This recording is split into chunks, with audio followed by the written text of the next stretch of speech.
Debbie Georgatos. Welcome to my show, America, Can We Talk? Today we're going to be talking about my Bret Baier interview, Ilhan, Bernie, and cultural Marxism, decriminalizing crime, California and Texas, the price paid for sanctuary cities, and a poll says Hillary would defeat Donald Trump. And I'll tell you why these stories matter to you. Stay tuned.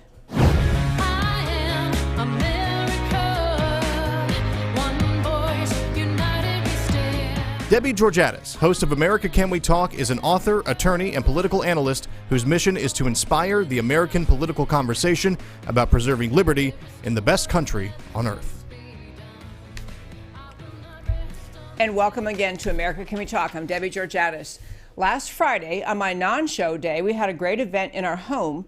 We had Bret Baier come and speak. He is, as you all know likely, the Fox News host and a prolific writer.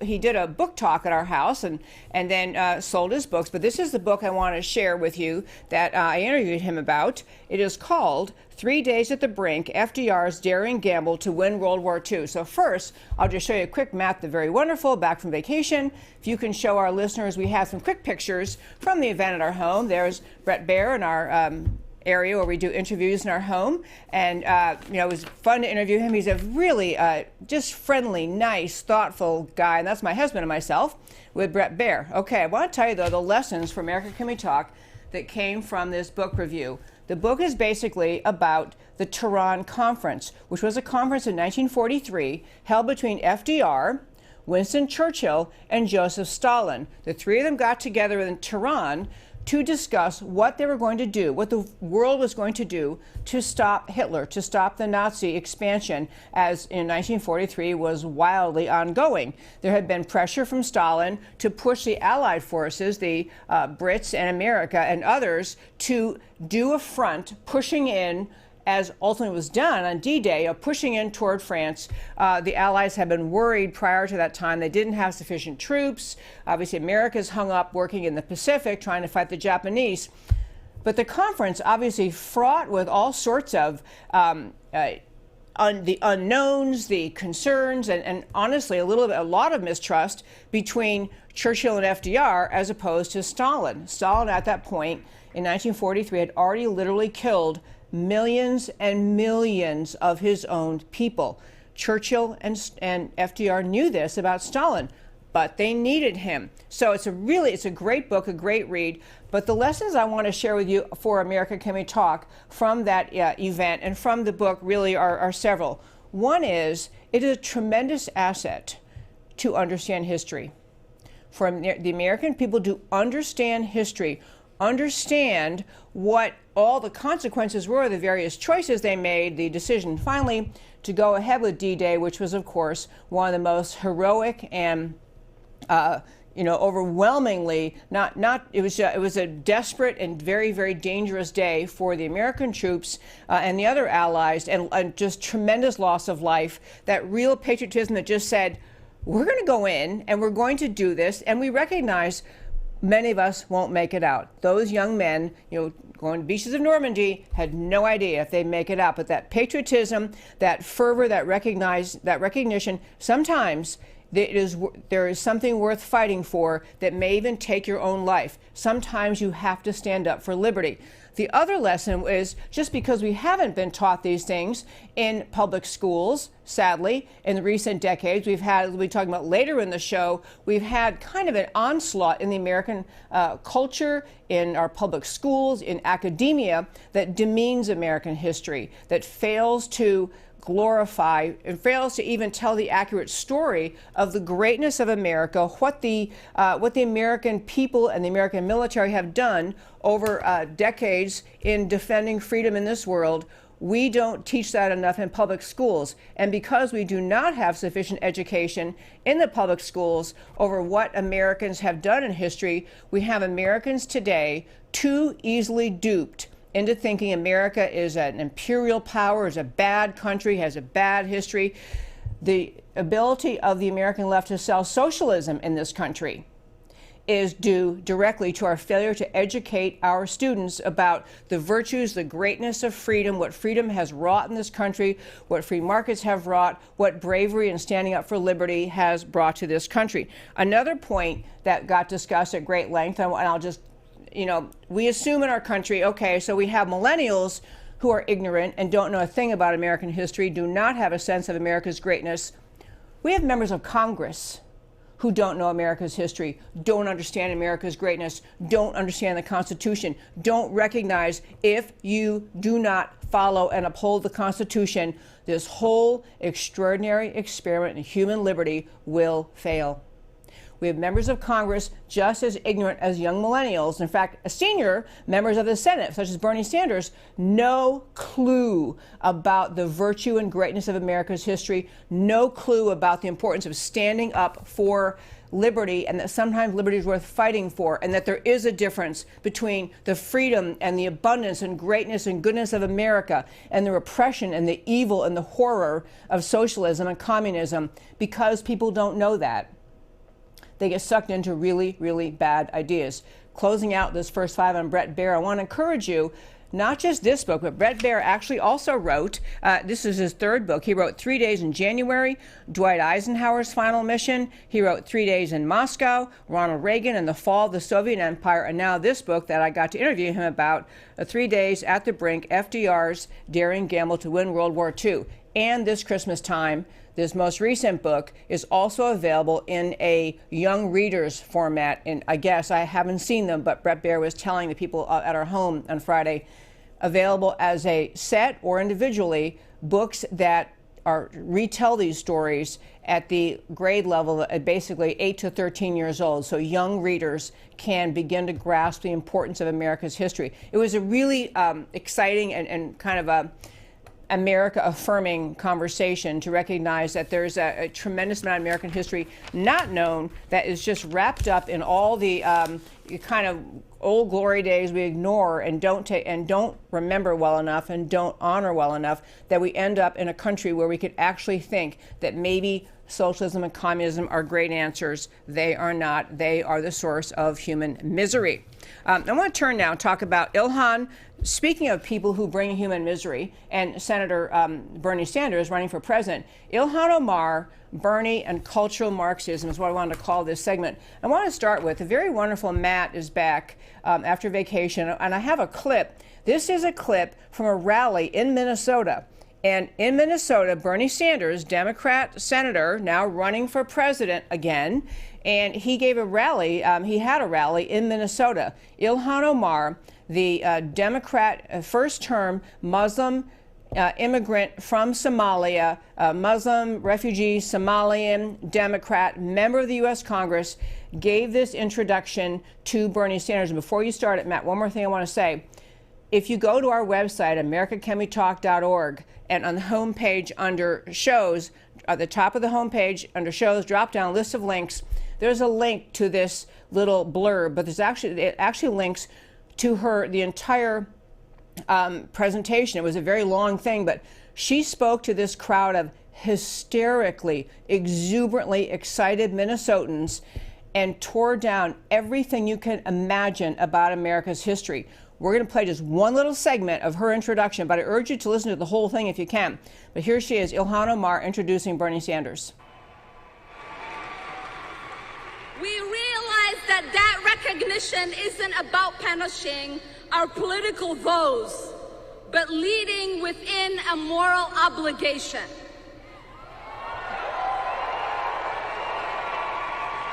I am beyond honored and excited for a president who will fight against Western imperialism.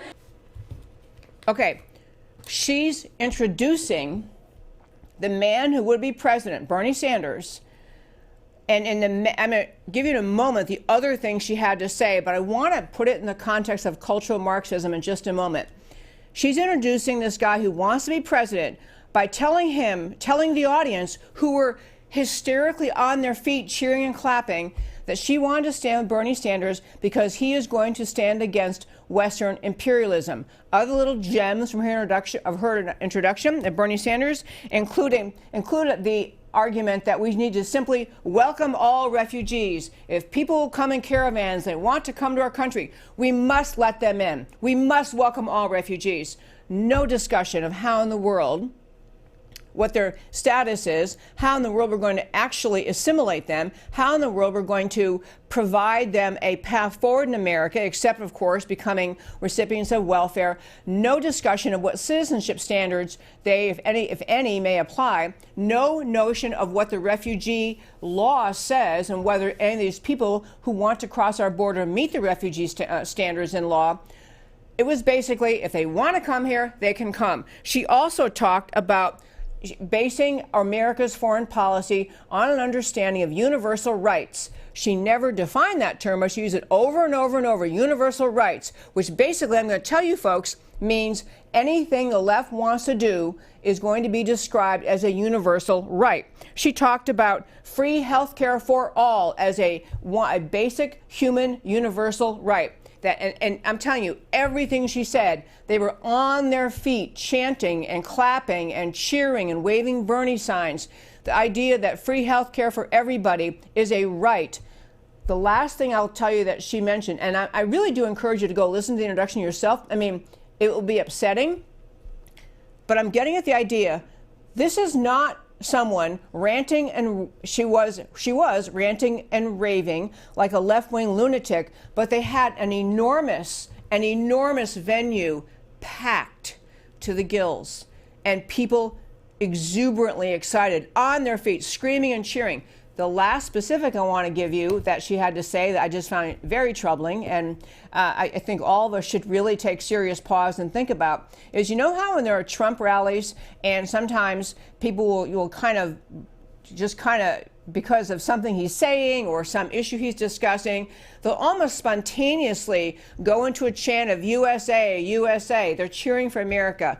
You know what they were chanting at Bernie Sanders' conference, his big event, led by Ilhan Omar? Green New Deal. Green New Deal.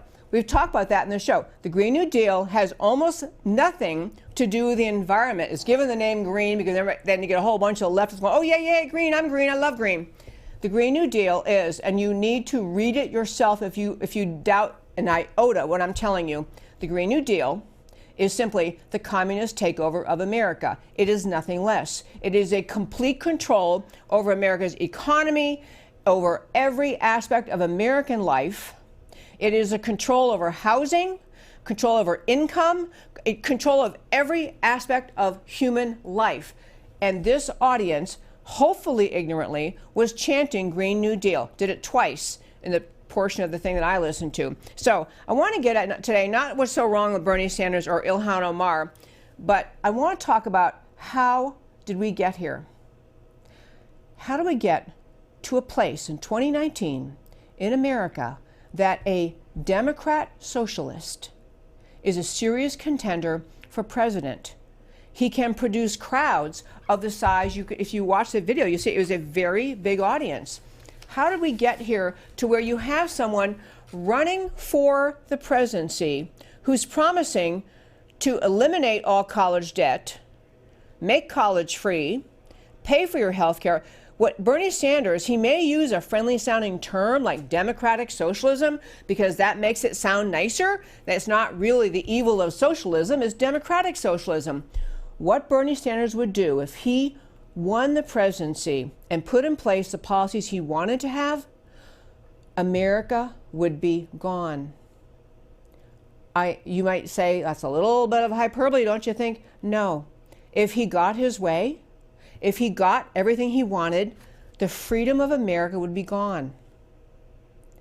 Our ability to live in comfort, because we have actual access to affordable energy that allows us to keep our homes warm in the winter and cool in the summer. Our ability to travel freely because we have cars, to be eliminated by the Green New Deal. Can't have cars. A lot of talk about no need for people to have private cars. Certainly can't have airplanes. You can't be flying in airplanes. They pollute.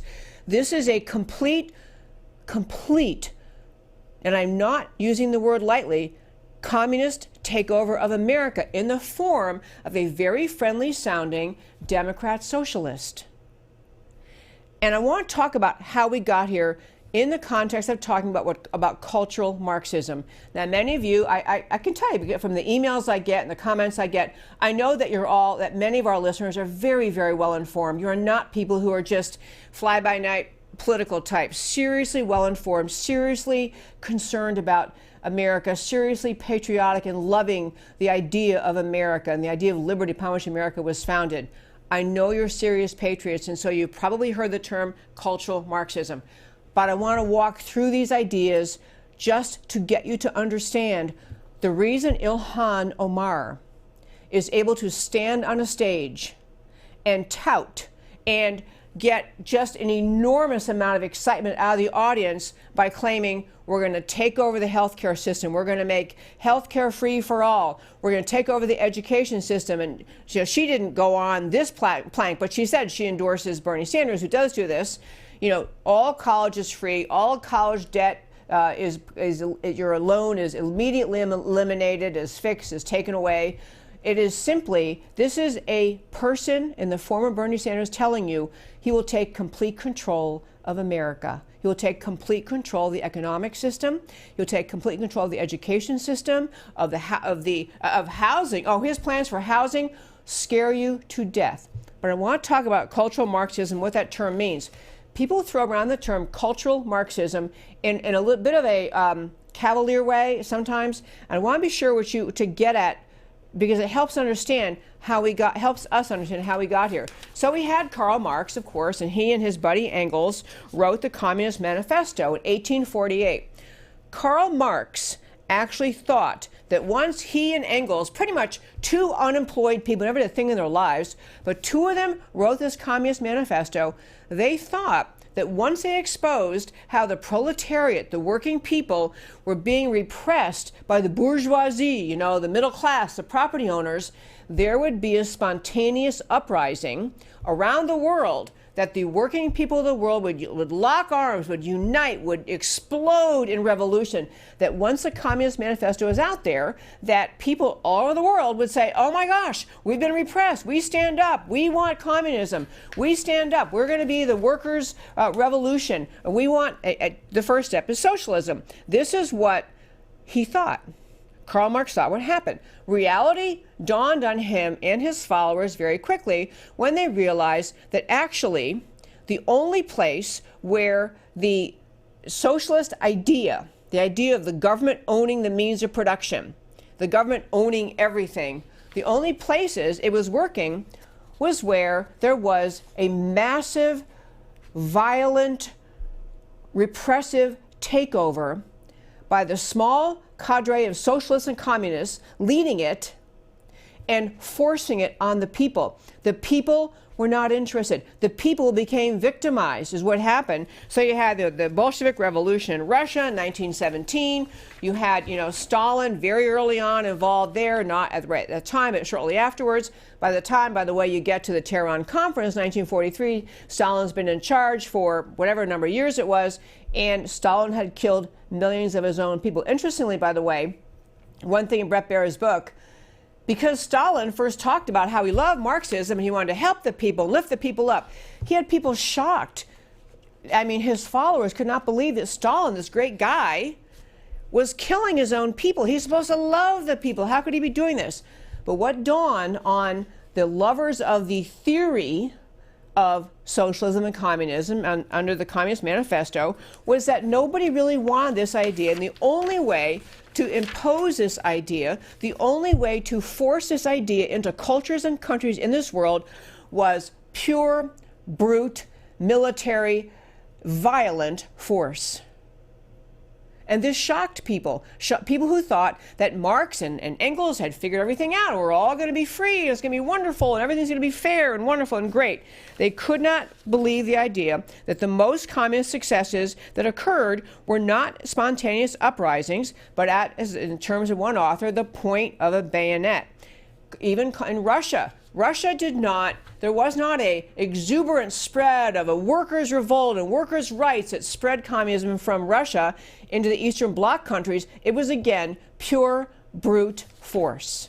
So along comes the thinkers who can't believe people can't see the brilliance of socialism and communism and having the government own everything, the people own everything, and just shocked by the idea that actually what was happening was government became horribly repressive, that the capitalist system was standing out as a beacon of freedom and opportunity and growth for people, and they want to find a way, these followers of Marx want to find a way to force this idea of socialism into Western cultures rooted in liberty, rooted in freedom, rooted in free markets. So the idea of, and the entity, you've heard this referred to, I'm sure, in this show and other shows, the Frankfurt School, which was just, it was a school in a university in Germany, the Goethe University in Germany, and it was a Frankfurt School. These are left-wing academicians. You know, these are Gramsci, Marcuse, Adorno, Horkheimer, Brecht. These people were socialists who came up with the idea that maybe Marx just got it wrong, that maybe instead of forcing, or maybe not, instead of expecting people to get the brilliance of socialism and immediately throw off the proletariat and immediately demand the socialists take over their countries, which wasn't happening anywhere. They thought, well, okay, instead, maybe we have to introduce the idea, we have to soften the ground, we have to soften till the earth, soften the ground in these free countries by takeover, and their term was the long march through the institutions of the West. The long march through the institutions of the West. What these radical left-wing socialists / communists, and don't get hung up in some prissy distinction between socialism and communism. It's the same thing. Socialism is the economic system communists use. Communists have just managed to take over a country, so you can't get rid of them. And this is why Bernie Sanders thinks he can sell democratic socialism, because we're going to vote it in. But believe me, if we vote it in, we'll never get rid of it. But back to what these Frankfurt School people did. They decided to do a broad-based attack on all the traditional Western institutions in Western society, particularly in America. So universities, the media, publishing, motion pictures, church, family, the entire idea was to weave its way into Western culture, especially in America, and through the planting of academicians, people who were leaders and thought leaders, people who would emerge in communities as political leaders, people who invaded academia at all sorts of levels, not just colleges, but colleges was the main thing, graduate schools, and on down from the high schools down into now it's in the kindergarten level, in the way we think about things, was the idea of bringing about the destruction of the belief in the idea of America, the ideas of Western civilization, the ideas upon which America was founded, the ideas of the freedom of the individual, the ideas of the importance of the church and place of God in society, that was a source of morals and a source of law and a source of respect, the idea of families who are intact, who teach their children these values. So you spread Western civilization, Western culture through families. It was this Frankfurt School. Cultural Marxism was the idea, if you can destroy the belief in, the respect for Western culture, Western civilization, through pushing and pushing and pushing against, through cultural arguments, and they attack things like the ideas of national sovereignty as being, and look what we're talking about the border today. The left is arguing, who needs national sovereignty? Why do you have to have borders? What difference does it make? Sexual mores, they actually talked about pushing the idea. Instead of having intact family units in some sense of propriety based on the teachings of many faiths, including Christianity and Judaism, abandoning sexual mores, turning women against men, turning people, cultivating a victim class. This is what the left is and creates, a perpetual victim class, encouraging people to see their culture, their country, America, as a cultural oppressor. So you had women, racial minorities, immigrants, homosexuals, gays, the LGBTQ movement, Muslims. The whole idea was to implant this cultural Marxism, implant in the minds of Americans the idea that you are oppressed, that America is a bad place. It has a history of repression. It's a horrible country that has done so much harm to the world. And what you're doing is undermining, you're tearing America out at the roots in the minds of many people. We were not alert to it in this country. We didn't have sufficient awareness in academia, in our movies, in our cultures. Churches were a part of it. You know, this is exactly Soros. George Soros today is part of funding this ongoing cultural Marxism in this country. This weeding away, this destruction of, this challenging, the intellectual challenging and mockery and derision, mocking the idea of America being a good country and mocking the idea of America's foundations. This has been ongoing since this Frankfurt School got the idea planted in America, and the anti-American leftists in this country have taken up these ideas of cultural Marxism, destroying the love of America, the reverence for the ideas that founded America, the reverence for the idea of Constitution and the rule of law, and the notion of the primacy of the family in the country, and the primacy of morals rooted in the Bible, the primacy of churches as having a significant place in our country, in the institutions of our country, and shaping ideas and values. The whole idea was, by post-World War II, cultural Marxism had a wide-ranging agenda of, and I'm going to read you this language from one piece, agenda of destruction, aimed to destroy the family, denying the specific roles of the father and mother, advocating the teaching of sex and homosexuality to children, mobilization of women as revolutionaries against men through aggressive feminism, large-scale immigration to abolish national identity, dependency on the state, and so you have large government programs with endless and growing dependency on the government, state benefits, control of the media. What we've been watching in our lifetimes is the ongoing push of the cultural Marxism that started back in the Frankfurt School with the idea when the depressed followers of Marx realized, wow, no one really likes this idea of socialism. So once you have society so divided, as the Marxists have done in this country, the cultural Marxists Marxists who have cultivated a sense of suspicion, victimhood, resentment. This has become what the cultural Marxists started with the Frankfurt School, has become today's Democrat Party mission, today's Democrat Party platform. There is no longer any distinction. What the left does in this country, through Bernie Sanders, through other Democrat leaders, through the way they write their speeches, to the arguments they make in Congress, it is the utter destruction of America. And that, my friends, is what is on the ballot in 2020. This is the reason the small amount of sanity left on the American public, on the American left, those people are kind of excited about Biden, even though Joe Biden, as a presidential candidate, even though I can't remember what state he's in, he makes repeated, not just occasional blunder, forgot what day it was or forgot what city I'm in, repeated blunders. He's not doing well in terms of keeping his act together, but he's still polling well because many Democrats in this country are starting to realize that the agenda of the Democrat Party in Washington is never, ever to unite America. It is never to encourage the ideas of America's founding. It's never to encourage rule of law and limited government and personal responsibility and self-reliance and the American spirit and free enterprise. The left has become the leaders of the cultural Marxism in this country. The Democrat Party is the spearhead of that in this country.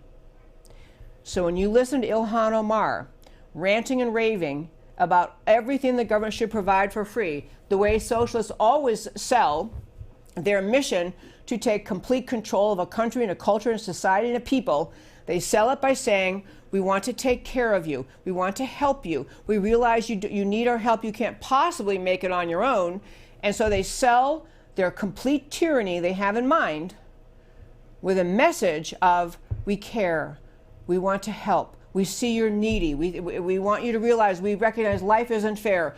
Look at all these people around you, these groups around you that all hate you. You are a victim. You're marginalized. Nobody cares about you. And the only way you can get what you really deserve is if you get on board with the Democrat Party that will indeed, my friends, take complete control over everything in this country. We are looking at, if you had a Bernie Sanders presidency, and I am not exaggerating, I don't say this lightly, you're looking at the destruction of the very idea of freedom in America. That's what's on the ballot in 2020. I want to hit a few other stories today. One is decriminalizing crime. Another quick thing about, I want to just hit these about decriminalizing crime. Many people recognized, and you learn if you took Western civilization or you just learn these things in life, that our country's founding was based on Judeo-Christian ideas. We've talked about this show before, on my show before.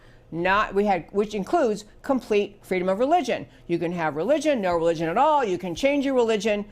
The government, but freedom of religion in this country means the government doesn't have an official religion, and the government doesn't interfere in any way with your expression of religion. So that's what religious freedom means. Today, where we are in this country, we have lost the idea. In fact, it has been banished by left-wing cultural Marxism, pummeling away, just chipping away at respect for and love of America. You have the idea that we don't really have any tethering to our ideas of right and wrong, good and evil, what should be the law, when for centuries we recognized that the law, the idea of the law in our country, was born of and sprouted or grew from the Bible, from the teachings of the Bible, such things as, in the Ten Commandments, thou shalt not steal. However, since we have everything being eviscerated by the American left, we now have cities, including my own precious city of Dallas, Texas, where we have passed laws that essentially say, well, if you steal, but in Dallas, it's only if you steal an item of $750 in value, or say there's 700, 750, whatever. If you steal an item of 700 or 750 or less in value, we're not going to prosecute. We just, nothing happens. So I'll tell you a quick story what happened in Dallas before I get to California. Here in Dallas, I had a friend who was at a store that has very high-end designer purses. She's just in there looking around. Into the store walked a very, very large, surly-looking guy. The two clerks in the store saw the guy come in and they're signaling my friend, get back, get back, get back. He walked in, and I'll just say the brand. Okay, this is Prada. I'll tell you, I have never bought a Prada purse in my life. I've never spent that kind of money in a purse, and I don't even, and I just wouldn't be my thing. But my friend was in the store. So the guy walks in, and Prada purses are very, very expensive. He just stuck out one arm, he grabbed a handful of purses, slid them up his arm. He's got 5 purses in this arm, 5 purses in this arm, and walked out the door. My friend said to the clerk, hey, aren't you going to call the police? They said, no, we don't call the police. Number one, he obviously stole more than the $750 cap, because I think one purse is probably more than $750. But the mindset in Dallas is now so ingrained that they don't even call the police when they see a shoplifter. They probably have them on video camera, on security camera. They don't even call. Nope, we have company policy, don't call. My friend left that store, happened to go to another store, which is another, not a designer store, but a store people know of. And she went in there and she was telling the clerk in this store, I can't believe it, what just happened to Prada? She tells the story, and those clerks said, oh, we don't call the police either. We don't even call. So we have this mindset, not rooted in anything other than it's too hard to deal with crime. We cannot possibly spend the time to enforce the law against someone stealing items from a store, so we just magically declare it's not a crime, and then nothing happens. It's kind of like you could fix the murder rate if you just, said, okay, we got rid of all murder laws, and so that it's not against the law to murder, then you could have, a 0 murder rate. Look at our murder rate, it's great, because it's not a crime. We have dumbed down the idea of law and property ownership, and the idea that the law has to apply in Dallas, to the point property owners, store owners are complaining to the city saying, how could you guys do this to us? This policy, by the way, brought on by our Democrat district attorney. And to the answer is, well, we can't prosecute everything, well, if you're a small business owner in Dallas and you don't have a big margin, big profit margin, and you have 5 people come in a day and steal, or 10 people a day and steal from you, you're going to be driven out of business, which is what is happening in Dallas. Small business owners cannot afford to stay in business because they have theft and they cannot get they can't get justice, they can't stop it. And of course, the volume of thievery, of stealing, is increasing. Why wouldn't you? If you're a criminal mindset anyway and you discover, hey, nothing happens to you, why wouldn't you do it? So, same thing in California. California has actually foolishly passed a proposition in I think 2014, Proposition 47, that said the same thing, that if someone steals something more than $900 in value in California, that basically nothing happens. Nothing. So there's a story, again, read it at our website, americacanwetalk.org, americacanwetalk.org, on the homepage, under shows, go down, list of links. This article is linked there about stories about people just going into stores, picking up a pair of expensive blue jeans or two of them, walking out, giving them away on the street or selling them on the street, going back in, stealing some more. Nothing happens. And my friends, this is how you lead to complete lawlessness. This is how you lose civilization. This is how you lose having a civilized country and society. If you start to say the law doesn't really apply. Contrast that with Rudy Giuliani when he was mayor of New York City, and this was in the 1980s, and so the police commissioner in New York, William Bratton, and Mayor Rudy Giuliani basically embraced the broken windows theory, which was essentially, if you prosecute the small things, you send a message, we don't put up with crime. And when you send that message out and you actually prosecute for small crimes, the big crime goes down. Rudy Giuliani cleaned up New York City based on the idea that we're not going to continue to permit small crime. Teaching people that small crime is okay and nothing will happen to you encourages big crime. That's human nature. If you are inclined to do illegal things, to steal, to rob, to take other people's things, and you come to realize the government is not going to stop you, why wouldn't you continue doing more bad things? And this is the loss. Back to this idea of America and Western civilization. This is on the path to losing America. Not an exaggeration, and it's happening all over this country. I do want to hit two other quick stories, and so I'm just going to, it's kind of related to my next topic, but the price paid for sanctuary cities.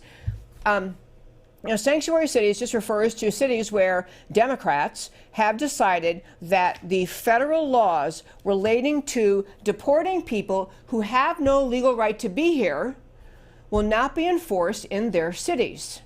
So we have sanctuary cities in Texas, all over America, where Democrat leadership has said, probably the same cities that let you steal and don't prosecute you, but they have sanctuary cities saying essentially, we're not going to prosecute the sanctuary city. Not just we're not going to prosecute, we're not going to allow our police departments to turn over people arrested to ICE in order to have them deported, even when we know for sure that they are under a legal deportation order. And to be under a legal deportation order, you had to have finished the entire process we have in America for trying to get sanctuary, for trying to get legal status to be here. These are people who have been through the whole process, they're on the deportation list, and the cities will not cooperate. So, Fairfax County, Virginia, right outside of Washington, D.C., used to be a lovely community. Because they got themselves into the sanctuary city business, they now spend city tax dollars to defend non-citizens. So the citizens in America in Fairfax County pay their taxes, so the county uses those tax dollars to defend the non-citizens from ICE. Think about that. You're paying the government your taxes so they can protect someone with no legal right to be here, protect them from having the federal laws be enforced. They have a major issue in the increase in costs in Fairfax County schools because they have so many people. They have now 30% in Fairfax County not born in this country. I don't know if it's 30% with no legal right to be here, but they have a growing non-citizen population, can't speak English, so there are growing costs in the public schools to educate them. growing burden on all sorts of resources in Fairfax County. And the point of this is the lawlessness. The sanctuary city advocates would say, well, we just have a heart. We just care. We don't want to have people forced to leave America. They obviously are in need. That's why they're here. Let's help them. But what they're doing is hurting American citizens. American citizens who are paying the taxes that the county's using to defend the non-citizens, to hide them from ICE. Two other factoids on this subject. Sanctuary cities are a left-wing device to increase the population in America of illegal aliens so that they can eventually become legal citizens and become Democrat voters. There's no glorious, moral, high-minded mission the left has in creating sanctuary cities. The entire purpose is to grow this population, eventually turn them into legal citizens so they can vote for Democrats. Two other quick points. As released, data as released in testimony before the Senate Judiciary Committee, data presented by the Immigration and Customs Enforcement, ICE, talked about ICE Acting Associate Executive Director of Detention and Removals, Timothy Robbins, reported data to say that among people who have been arrested and are released by local sanctuary city officials, rather than turning them into ICE, these are people who have final detention orders pending, not turned over to ICE, and in fact released, between 40 and 80% of them go on to commit more crime. So we're spending our tax dollars, burdening citizens with the kind of crime committed, which includes everything from minor theft to, child abduction, rape, murder, sexual assault. These are people who were incarcerated for a reason, who were subject to a final deportation order for a reason, but we're finding ways and tricks to keep them in the country, and all they do is continue hurting the American people. And this is a policy defended by the American left. And I have a friend who always tells me, don't call them the American left. It's the anti-American left. If you set out to destroy a country, one of the primary things you would do is abandon the borders, let everyone in, as Ilhan Omar encourages and Bernie Sanders advocates. Let everybody in, let them all come here, it doesn't really matter. And then you protect them so they have no legal right to be here, no citizenship or any other legal status, but you keep them here. You spend tax dollars paid for by the American citizens who actually are legal, who do work, who pay taxes. Those tax dollars go to defend the sanctuary city and county and states who are protecting illegal aliens. People, if you were trying to destroy a country, you would embrace the Democrat Party's agenda. That is not an exaggeration. If you were trying to destroy America, you would embrace the Democrat Party's platform and agenda. One last story for today. There was a poll. Now, I'm the first one to question polls, but there was a poll showing that if Hillary Clinton were running in 2020, that she would defeat Donald Trump. Now, I know a lot of my listeners that you're Trump supporters, and I am too. I'm so grateful for him. I'm grateful for his policies, his bravery, his taking the arrows for conservative policies, his willingness to push forward on his policies, regardless of the fact he gets no help from the Republicans in Congress. But this guy, Donald Trump, supposedly would be beaten by Hillary Clinton. Now, I will say this about that. Hillary's not in the race. I am sure she is contemplating it. She sees Joe Biden is inept. I think Joe Biden he continues to demonstrate to the American people he doesn't have his clarity of thought needed to be president of this country. He's perpetually confused. Nearly every stop, often several statements in one speech, confused, not clear, not making sense, and so the Democrats are getting nervous. They think he's going to be out. The only other Democrat even getting some traction is Elizabeth Warren. She's getting traction. We didn't even talk about our Texas guy dropping out. Beto O'Rourke dropped out. Okay, I think that before long you'll have other Democrats dropping out. You can't keep staying in this election if you can't get traction. But Hillary Clinton is thinking about it. Please trust me on this. She's thinking about it. The election is 1 year from yesterday. That's when the presidential election is, 1 year from yesterday. Hillary is, rubbing her hands together, thinking it through. Should I get in again? People close to her have said Hillary, feels called to run. She feels like it's what she's supposed to be doing. So she may get in. And I'm just going to tell you, I'm going to close this show and turn to our Why It Matters to You segment by saying this. I love talking about America every day on this show. I love defending the extraordinary, unique greatness of America, talking about the policies that made America great. But there are millions and millions of Americans who grew up under this pressure of cultural Marxism, this advocacy in public school and in colleges and universities and in media and in the arts, everywhere you look, that mocks America as a repressive, imperialist, deeply racist, hateful, xenophobic country. The left has bred hatred of America into a significant subset of the American population. The left has bred disdain and hatred of America and suspicion of your fellow citizens into the hearts and minds of many Americans. So Hillary Clinton getting in, which may happen, you may say, oh, good, he beat her once.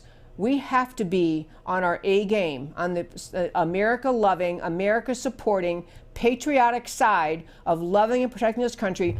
We have to be on our A game every day between now and a year from now, or a year from now will be the day after the 2020 elections, doing everything we can to speak up for this extraordinary country, to support candidates who are standing up for the right things, from the school board level to the presidency. We have to be in the American political conversation defending this extraordinary country, because what the left has brought to this country and is pushing is truly the destruction of America.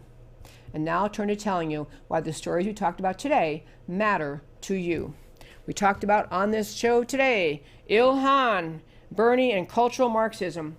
The human heart embraces freedom naturally. It never embraces Marxism or socialism without deceit, manipulation, or pure brute force.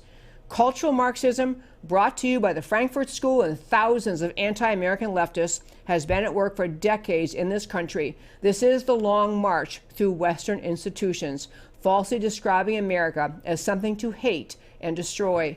Proof of the success of cultural Marxism, Ilhan attacks America, labeling it guilty of Western imperialism, and portrays white supremacy as rampant, and the Democrat crowd cheers. These are lies about America and American history. They're utter nonsense, but the true American history must be retaught. Decriminalizing Crime, Texas and California, the most vivid, irrefutably successful cleanup of an American city in modern history. New York City under Mayor Rudy Giuliani with the broken window theory of policing.